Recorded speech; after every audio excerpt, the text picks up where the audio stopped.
Welcome to easy English with Nirvan. আজকের ক্লাসে আমরা পড়ব হেনরি ওয়ার্ডসওয়ার্থ লংফেলোর লেখা একটা poem daybreak. Henry Wordsworth Longfellow তিনি ছিলেন একজন আমেরিকান পোয়েট। দেখো, অনেকে আবার ওয়ার্ডসওয়ার্থের সাথে গুলিয়ে ফেলে।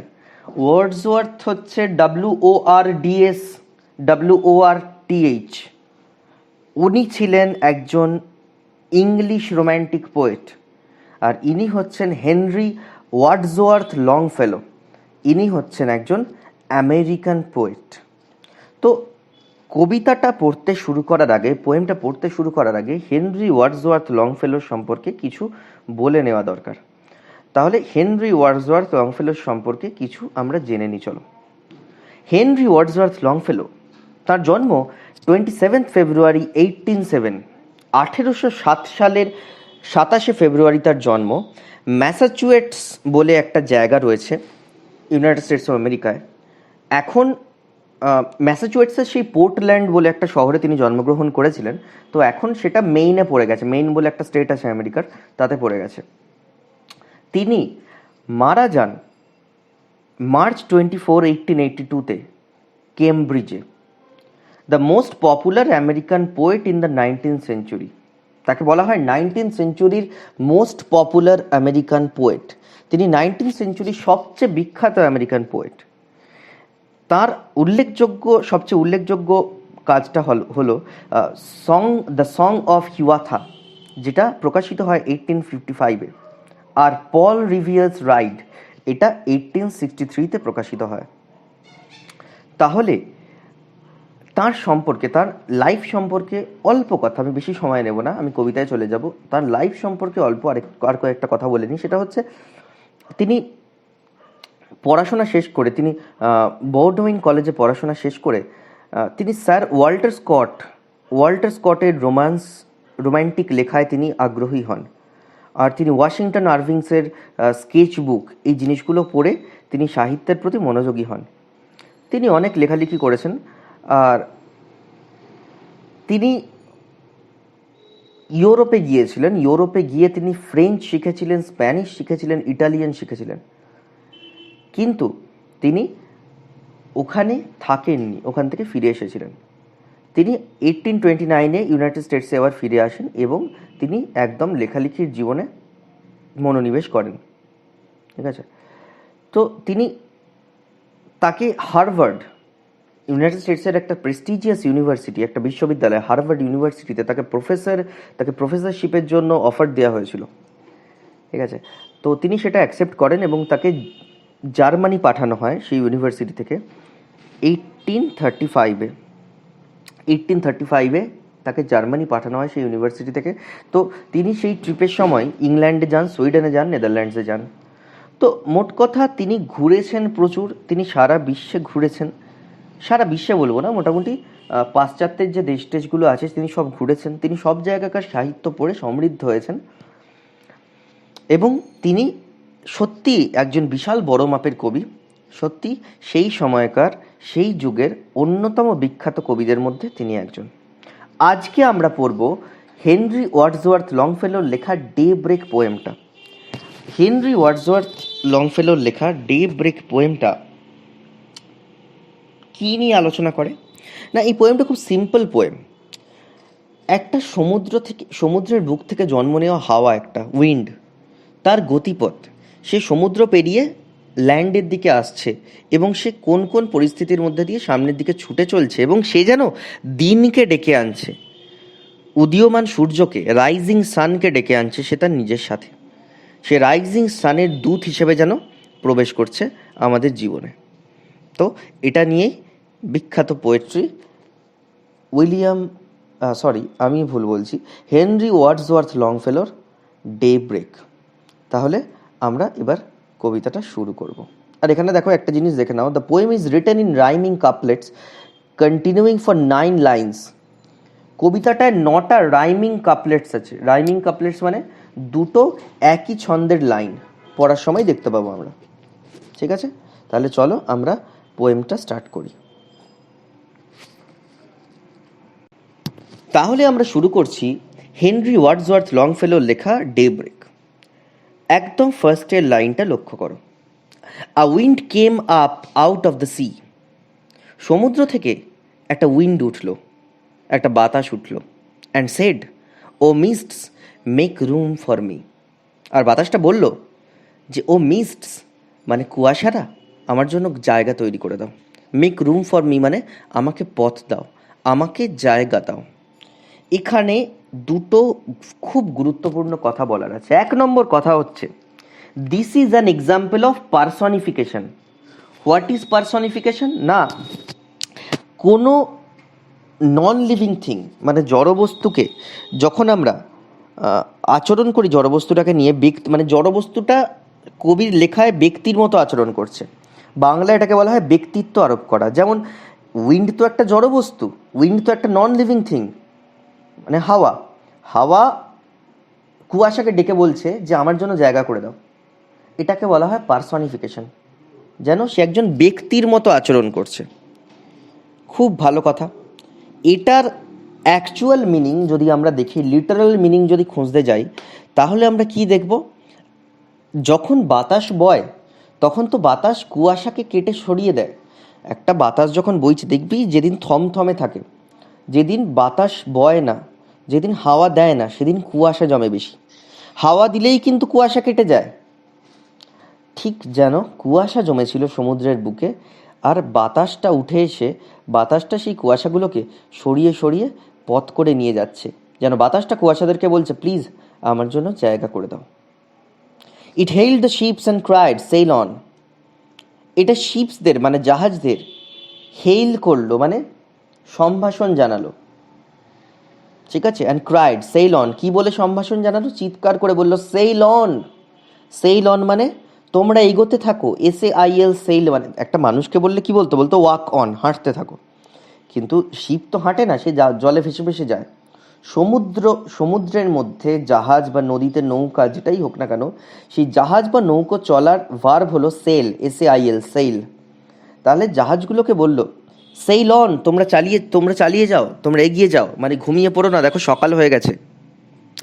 ইয়ে mariners, the night is gone, and hurried landward far away, crying awake it is the day.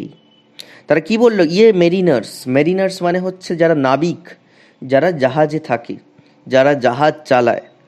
নাবিকদের বলল যে, ও নাবিকরা, ইয়ে মেরিনার্স, দ্য নাইট ইজ গন, রাত চলে গেছে, তোমরা ওঠো, আবার পাল তুলে দাও, আবার জাহাজ নিয়ে এগিয়ে চলো। যেন এই উইন্ডটা দিনের দূত হয়ে আসছে, একটা নতুন দিনের দূত হয়ে আসছে, আমাদেরকে বলছে ঘুম ভেঙে উঠে বসো, কাজ করো, আবার হাল ধরো, শুয়ে থাকার সময় এটা নয়। বোঝা গেল? দেখো বলেছিল না যে 9টা রাইমিং কাপলেটস আছে। কাপলেটস মানে হচ্ছে দুটো করে লাইন যারা পরস্পরের সাথে অন্তমিল দিয়ে যুক্ত। যেমন দেখো, sea me, on gone, away day, shout out, wing sing. দেখো সব কটা দেখো, wind came up out of the sea and said, O mist make room for me. মিললো? হ্যাঁ মিললো। It hailed the ships and cried, sail on, ye mariners, the night is gone. মিললো? মিললো। And hurried landward far away, crying awake it is the day. দেখো এই লাইনটা দেখো, বলছে and hurried landward far away, অনেক দূরে ল্যান্ডের দিকে, অনেক দূরে ল্যান্ডের দিকে মানে ডাঙার দিকে সে হারিড মানে সে শশব্যস্ত হয়ে ছুটতে শুরু করলো, খুব তাড়াহুড়ো করে ছুটতে শুরু করলো, ঠিক আছে। ক্রাইং মানে চিৎকার করতে লাগলো, এক্ষেত্রে ক্রাই মানে কান্না নয়, চিৎকার করতে লাগলো। অ্যাওয়েক জেগে ওঠো, ইট ইজ দ্য ডে, দিন হয়ে গেছে, জেগে ওঠো, দিন হয়ে গেছে। এইটা বলে চিৎকার করে সে ল্যান্ডের দিকে ছুটে চলল। বোঝা গেল?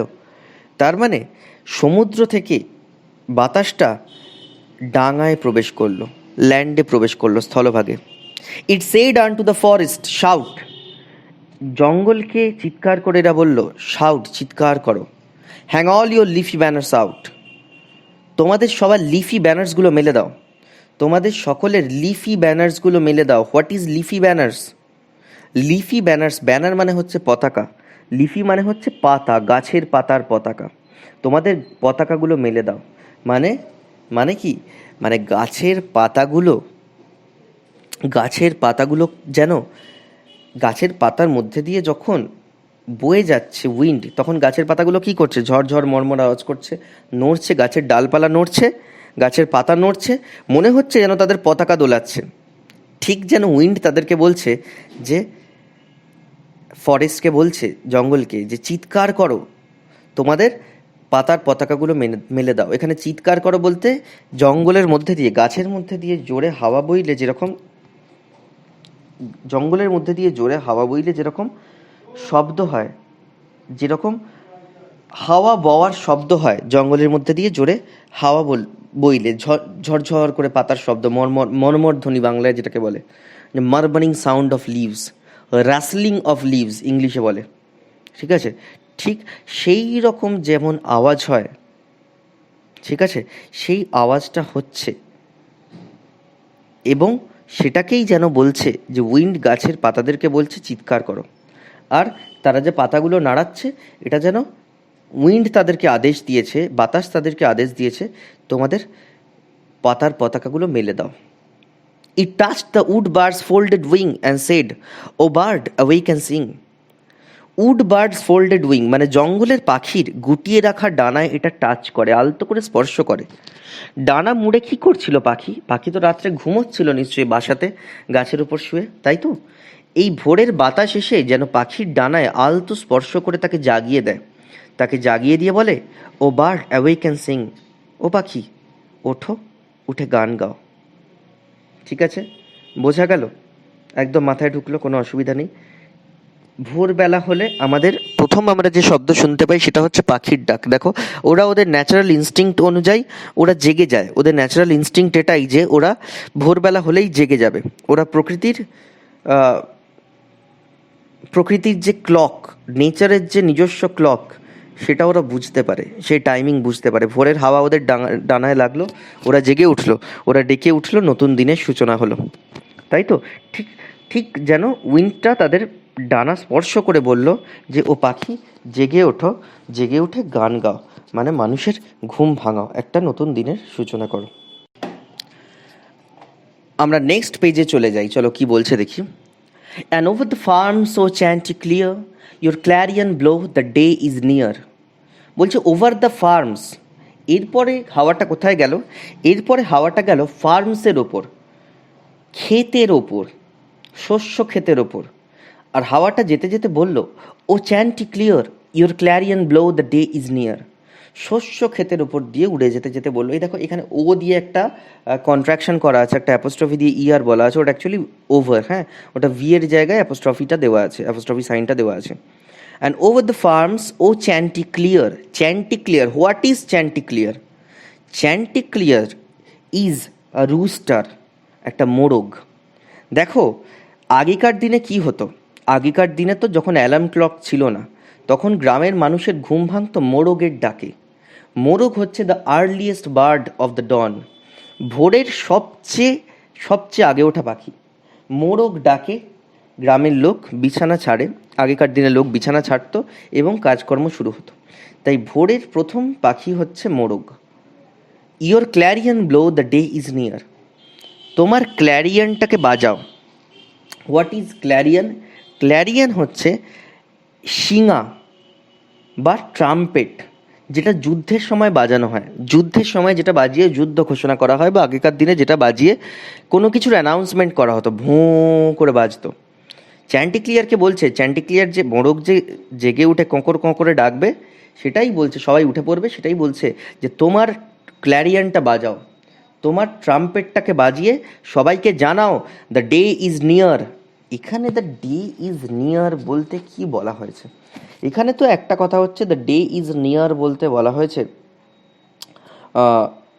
দিন চলে এসেছে, দিন কাছে চলে এসেছে, রাত কেটে গেছে, দিন কাছে চলে এসেছে, ঠিক আছে? এইটা তো একটা বলা হয়েছে, কিন্তু আরেকটা জিনিসও বলা হয়েছে। আরেকটা জিনিস কি বলা হয়েছে? আরেকটা জিনিস যেটা বলা হয়েছে সেটা হচ্ছে, খ্রিশ্চানদের একটা বিলিফ আছে। খ্রিশ্চানদের কি বিলিফ আছে? খ্রিশ্চানদের একটা বিশ্বাস আছে, একটা ধর্মবিশ্বাস আছে যে একদিন জাজমেন্ট ডে আসবে। একদিন জাজমেন্ট ডে আসবে, মানে এমন একটা দিন আসবে যেদিন ভগবান আমাদের বিচার করবেন, ভগবান আমাদের দোষ গুণ পাপ এর সব কিছুর বিচার করবেন। ভগবান সেদিন পৃথিবীর বুকে জাজমেন্ট ডে হবে। সেই জন্য কবি আমাদের প্রস্তুত থাকতে বলছেন। কবি কি বলছেন? যে একমাত্র একটা জিনিসেই এই জাজমেন্ট ডেতে আমরা নিস্তার পেতে পারি, কি না, আমরা যদি উঠে পড়ি, আমরা নিজের কাজে কনসেন্ট্রেট করি, আমরা নিজের কাজে মনোনিবেশ করি। এই একটি মাত্র উপায় নিস্তার পাওয়ার জন্য জাজমেন্ট ডের হাত থেকে।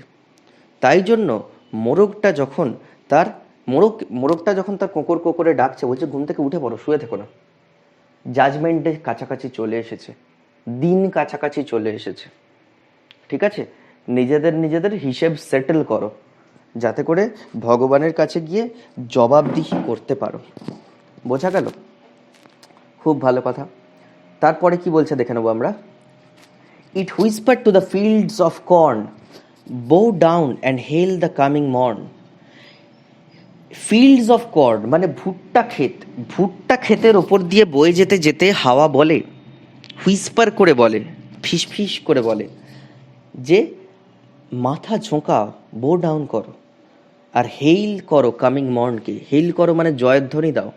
রাজা আসার সময় যেরকম প্রজারা তাদের মাথা ঝুঁকিয়ে দাঁড়িয়ে থাকে এবং রাজার নামে জয়ধ্বনি করে, জয় মহারাজের জয়, সেই রকম করতে বলছে। দেখো এটা খুব সুন্দরভাবে লেখা হয়েছে। দেখো একটা ইম্যাজিন করো, চোখ বুজে ইম্যাজিন করো একটা ভুট্টা ক্ষেত, তাতে প্রচুর ফসল ফলেছে, একদম সোনালি ফসলে মাঠ ভরে গেছে। হাওয়া যখন দিচ্ছে, হাওয়া বয়ে গেলে কি হয়, ওই ছোট ছোট গাছগুলো ওই হাওয়ার তোড়ে নুয়ে যায়। মাথা পুরো মনে হয় যেন যে ওই ছোট ছোট গাছগুলো হাওয়ার তোড়ে মাথা নুইয়ে দিচ্ছে। ঠিক যেন হাওয়া তাদেরকে বলছে মাথা নিচু করো। কেন? কে আসছে? রাজা আসছে। কে রাজা? রাজা হচ্ছে কামিং মর্ন। মর্ন মানে মর্নিং। মর্নিং আসছে, দিন আসছে, দিনকে স্বাগত জানাও। দেখো, দিন চিরকাল যুগ যুগ ধরে বিভিন্ন সাহিত্যে, বিভিন্ন ধর্মে দিনকে সবসময় একটা পজিটিভ এনার্জি ধরা হয়। বলা হয় যে কালো রাতের পর দিন আসে। অন্ধকার রাতকে কি হিসেবে ধরা হয়? অন্ধকার রাতকে অশুভ হিসেবে ধরা হয়। বলে না যে আমাদের জীবনে কঠিন সময় গেলে কি বলে, যে চিন্তা করিস না, দেখ সব রাতের পরই একটা দিন আসে, রাতের অন্ধকার কেটে গিয়ে একদিন সূর্য উঠবে। তাই জন্য এই দিনের আশাটা, সূর্য ওঠাটাকে এতটা স্পেশাল একটা জায়গা দেওয়া হয়েছে।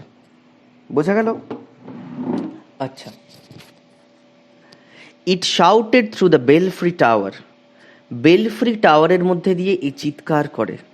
বেলফ্রি টাওয়ার মানে হচ্ছে চার্চের মাথার সেই গম্বুজ, চার্চের মাথার সেই টাওয়ার, গ্রামের চার্চের মাথার সেই টাওয়ার, যার মাথায় একটা ঘন্টা বাঁধা থাকে। তো সেই ঘন্টা বাঁধা টাওয়ারের মধ্যে দিয়ে হাওয়াটা পাস করতে করতে চিৎকার করে, অ্যাওয়েক ও বেল প্রোক্লেম দি আওয়ার। কি বলে চিৎকার করে? জেগে ওঠো ঘন্টা, প্রোক্লেম দি আওয়ার, আজকে দিনটা ঘোষণা করো, এই সময় এসে গেছে সেটা ঘোষণা করো। তার মানে কি? দেখ, যখন বেলফ্রি টাওয়ারের মধ্যে দিয়ে হাওয়া বইছে, বেলফ্রি টাওয়ারের ঠিক ওপরে ঘন্টাটা বাঁধা, তো হাওয়ার তোড়ে ঘন্টাটা ঢং ঢং করে বাজছে। দেখ, কর্নের ফিল্ডের ওপর দিয়ে, ভুট্টার ক্ষেতের ওপর দিয়ে যখন হাওয়াটা বইছিল, তখন কি ঢং ঢং করে আওয়াজ হচ্ছিল? না, তখন শোঁ শোঁ করে আওয়াজ হচ্ছিল, মনে হচ্ছিল হাওয়া যেন ফিসিয়ে বলছে। কিন্তু ঘন্টায় যখন হাওয়ার তোড়টা এসে লাগছে, প্লাস আবার বেলফ্রি টাওয়ারটা অত উঁচুতে, বেশি উঁচুতে হাওয়ার গতিবেগ তো বেশি হয়, তো যেই এসে লাগছে হাওয়াটা সজোরে, অমনি ঘন্টাটা ঢং ঢং করে বেজে উঠছে, যেন এটা শাউট করছে, যেন এটা চিৎকার করছে। বেলফ্রি টাওয়ারটা, বেলফ্রি টাওয়ারটা চিৎকার করে বলছে, সরি, হাওয়াটা যেন চিৎকার করছে। হাওয়াটা চিৎকার করে বলছে, হাওয়াটা কি বলছে চিৎকার করে? এই যে কোথায় গেল, আমি হারিয়ে ফেললাম, সরি। অ্যাওয়েক ও বেল প্রোক্লেম দি আওয়ার, জেগে ওঠো ঘন্টা, ও ঘন্টা জেগে ওঠো, প্রোক্লেম দি আওয়ার, ঘোষণা করো, নতুন দিনের ঘোষণা করো। আওয়ার মানে তো ঘন্টা, ওই যে ঘন্টা মিনিট আমরা হিসেব করি, আওয়ার মানে তো ঘন্টা, কিন্তু এক্ষেত্রে আওয়ার মানে হচ্ছে যে সময় এসে গেছে, দিনের সবচেয়ে উল্লেখযোগ্য, সবচেয়ে গুরুত্বপূর্ণ সময়টা এসে উপস্থিত হয়েছে। চলো ঘন্টা, দিনটা ঘোষণা করো। কারণ চার্চের ঘন্টা যেই বাজবে সকালবেলা, অমনি গ্রামের লোক সব এসে জড়ো হবে, সবাই ভগবানকে মনে মনে স্মরণ করে নিজের দিনের কাজটায় লেগে পড়বে। তাই তো? খুব ভালো কথা। তাহলে চলো আমরা শেষের কাপলেটটায় আসি। আচ্ছা, কাপলেট মানে যদি কারো বুঝতে অসুবিধা হয়, এটা কিন্তু কাপলেট নয়, ওই চা খায় যেটাতে সেটা নয়, ঠিক আছে? এটা হচ্ছে কাপলেট, COUPLET। কাপল মানে হচ্ছে একজোড়া, ঠিক আছে? ওই জন্য এটাকে একজোড়া লাইন বলা হয়, মানে এই দুটো লাইন পরস্পরের সাথে অন্তমিল দিয়ে যুক্ত। যেমন দেখো আগেরটাই দেখো না, টাওয়ার আওয়ার, একদম এই পাতার শুরু থেকে দেখো, chanticleer near, corn morn, tower hour, লাস্টেরটা সাই লাই, তাই তো? চলো তাহলে লাস্ট কাপলেটটা আমরা দেখে নিই। It crossed the churchyard with a sigh. এটা চার্চ ইয়ার্ডকে ক্রস করে, চার্চের উঠোনকে ক্রস করে যায় উইথ এ সাই, একটা দীর্ঘশ্বাস ফেলে, and said not yet in quite lie, আর বলে যে না এখন নয়, তোমরা কোয়াইট লাই মানে তোমরা নিশ্চিন্তে চুপচাপ শান্তভাবে ঘুমিয়ে থাকো। তাহলে চার্চের প্রাঙ্গণ দিয়ে যখন ক্রস করে যাচ্ছে, চার্চ ইয়ার্ড দিয়ে যখন উইন্ডটা ক্রস করে যাচ্ছে, তখন কাদেরকে বলছে উইন্ডটা? কাদের ফিসফিস করে বলছে? ফিসফিস করে কেন বলছে? কারণ উইন্ড কেয়ারফুল, যেন এদের ঘুম না ভেঙে যায়। আহা, কারা শুয়ে আছে চার্চের প্রাঙ্গণে? না, চার্চের প্রাঙ্গণে থাকে গ্রেভইয়ার্ড বা সেমেট্রি, মানে যেখানে কবর দেওয়া হয়, খ্রিশ্চান ধর্মাবলম্বী মানুষদের যেখানে কবর দেওয়া হয়। খ্রিশ্চানরা বিলিভ করে, তাদের এটা সোল বিলিফ যে মানুষ ইহজীবনে প্রচুর কাজ করে, যা করে পরে তো ভগবানের কাছে সেটা ডিস্ট্রিবিউশন হয়, বিচার হয়। কিন্তু যারা কবরে গেছে, যারা জীবনের পর কবরে গেছে, তাদের আত্মা শান্তি পাক, ওই জন্য ওরা বলে দেখবি RIP, রেস্ট ইন পিস, বলে যে সেই মানুষগুলোকে শান্তি দাও। তারা জগতের অনেক দুঃখ কষ্ট সহ্য করেছে এবং ফাইনালি তারা ঘুমোচ্ছে, দে আর স্লিপিং পিসফুলি তাদের কবরের মধ্যে। তাদেরকে ডিস্টার্ব করো না। তাই জন্য উইন্ডটা যখন দেখ তার এই সুদীর্ঘ গতিপথে যখন সবাইকে জাগিয়ে এলো, সবাইকে বলছে এই জেগে ওঠো, উডবার্ডকে বলছে জেগে ওঠো, নাবিকদের বলছে জেগে ওঠো, জাহাজ চালাও, জঙ্গলের গাছপালাদের বলছে জেগে ওঠো, তোমাদের পতাকা মেলে দাও, ফিল্ড অফ কর্ন মানে ভুট্টার ক্ষেতকে বলছে মাথা নিচু করো, জয়ধ্বনি দাও, দিন আসছে, ঠিক আছে? বেলফি টাওয়ারকে বলছে ঢং ঢং করে ঘন্টা বাজাও, সবাইকে জাগিয়ে দাও। তারপরে চ্যান্টিক্লিয়ার মানে মোরগকে বলছে তোমার ক্ল্যারিয়নটা ব্লো করো, তোমার শিঙাটা বাজাও, সবাই উঠুক, দ্য ডে ইজ নিয়ার, দিন এগিয়ে আসছে, জাজমেন্ট ডে কিন্তু আর দেরি নেই, ভগবান কিন্তু বিচার করবেন, তাই অলসের মতো শুয়ে থেকো না, নিজের কাজ করো, কারণ কাজই মানুষের সবচেয়ে বড় আইডেন্টিটি, মানে কে পাপী, কে পাপী নয়, কে ধনী, কে গরিব, কে কত টাকা দিয়ে পুজো দিতে পারলো, দ্যাট ডাজন্ট ম্যাটার, ঠিক আছে? এটা কিন্তু সব বড় বড় মনীষীরা বলে গেছে, রবীন্দ্রনাথের একটা কবিতা ছিল যে কোথায় খুঁজছিস ভগবানকে? অন্ধকারের চার দেওয়ালের পাথরের মূর্তির মধ্যে, অন্ধকারের চার দেওয়ালের মন্দিরের মধ্যে খুঁজছিস ভগবানকে? না, ভগবানকে পাবি যেখানে মজুররা কাজ করছে, ধুলো মেখে গায়ে হাত পায়, যেখানে চাষিরা ঘাম ঝরিয়ে ফসল ফলাচ্ছে, মানে কর্মের মধ্যে দিয়ে ঈশ্বরকে পাওয়া যায়। এইটা হচ্ছে বক্তব্য। কিন্তু শেষ কাপলেটে এসে কবি কি বললেন? তখন বললেন যে তোমরা উঠো না বাবা, তোমরা শুয়ে থাকো, তোমরা অনেক করেছো। তাহলে আমাদের মানুষদেরকে, মানে আমাদের পাঠকদেরকে বল, আর খ্রিশ্চান মানুষদেরকে বল, খ্রিশ্চান ধর্মাবলম্বী মানুষদের বল, কবি বলছেন যে যতদিন বেঁচে আছো ততদিন কাজ করো, ততদিন ভালোভাবে কাজ করো, ঘুমিয়ে থেকো না, কাজ করো বা জীবনটাকে উপভোগ করো, জেগে ওঠো, ঘুমিয়ে সময় নষ্ট করো না, কারণ ফাইনালি তোমাকে ঘুমোতে যেতে হবেই একদিন, সে ঘুম অসীম ঘুম, তখন কিন্তু তুমি খুব রেস্ট পাবে, তখন আর তোমাকে কেউ বিরক্ত করবে না। This is daybreak by Henry Wordsworth লংফেলো।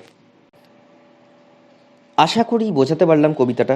যদি কারোর কোথাও অসুবিধা থাকে ভিডিওটা পজ করে দেখো, ইম্পর্টেন্ট পয়েন্টগুলো অবশ্যই নোটবুক আর পেন নিয়ে নোট করো, আর যদি কিছু অসুবিধা হয় আমাকে মেসেজ করো, আমাকে মেল করো, এখানে ইউটিউবের কমেন্টে বলো, আমি চেষ্টা করবো যথাসাধ্য আমার উত্তর দেওয়ার।